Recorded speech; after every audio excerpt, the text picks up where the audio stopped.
ভারতের উত্তরপ্রদেশের সাম্ভল জেলায় মানুষের মতোই ঘুরে বেড়াচ্ছে ভাল্লুক। মূলত বানরের উৎপাত থেকে ফসল বাঁচাতে এই অদ্ভুত কৌশল অবলম্বন করেছেন জেলার কৃষকরা। তাই গ্রাম জুড়ে ভালুকের পোশাকে দেখা মিলছে তাদের। স্থানীয়দের অভিযোগ, বানরের দল প্রায়ই বাড়ি ও খামারে ঢুকে আলু, স্ট্রবেরি সহ বিভিন্ন ফসল নষ্ট করছে, যে কারণে বাধ্য হয়ে এমন অভিনব উপায় বেছে নিয়েছেন কৃষকরা। বানরগুলোর কারণেই এই ব্যবস্থা নিতে হয়েছে। তারা আমাদের আলু আর স্ট্রবেরি খেয়ে ফেলে, ঘরের আশেপাশেও অনেক সমস্যা তৈরি করে। আমাদের এখানে প্রায় 100 থেকে 250টির মতো বানর আছে।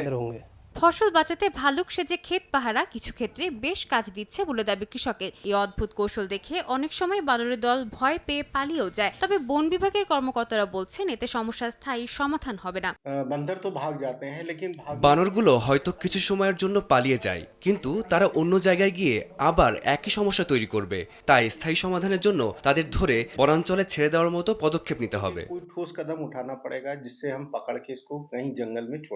বিশেষজ্ঞদের মতে মানুষ ও বন্যপ্রাণীর সংঘাত বাড়তে থাকায় এমন অদ্ভুত কৌশল এখন অনেক জায়গাতেই দেখা যাচ্ছে। তবে দীর্ঘমেয়াদে কার্যকর সমাধান না হলে কৃষকদের এই ভালুক পাহারা চলতেই থাকবে। সাদিয়া তাসনিম, সময় সংবাদ।